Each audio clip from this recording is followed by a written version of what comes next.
আসসালামু আলাইকুম রহমতুল্লাহ। প্রিয় শিক্ষার্থী, আজ আমরা দেখব বিশ্ব মৎস্য ও প্রাণী সম্পদ নিয়ে বিভিন্ন গুরুত্বপূর্ণ প্রশ্নগুলো। বিশ্ব বাঘ দিবস কবে পালিত হয়? 29শে জুলাই। যে প্রাণীকে মরুভূমির জাহাজ বলা হয়? উট। সবচেয়ে বড় স্তন্যপায়ী প্রাণী নীলতিমি। বিশ্বের দীর্ঘজীবী প্রাণী কচ্ছপ।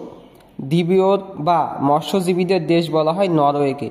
বিশ্বের মৎস্য উৎপাদনে শীর্ষ দেশ চীন। বিশ্বের মৎস্য রপ্তানিতে শীর্ষ দেশ চীন। বিশ্বের মৎস্য আমদানিতে শীর্ষ দেশ যুক্তরাষ্ট্র। মরুভূমির বাহন বলা হয় উটকে। সাগর গাভী নামে পরিচিত যে প্রাণী? ডুগং। ক্যাঙ্গারু লাফিয়ে চলে যার উপর ভর করে? লেজের উপরে। যে প্রাণী মুখ দিয়ে মলত্যাগ করে? বাদুড়।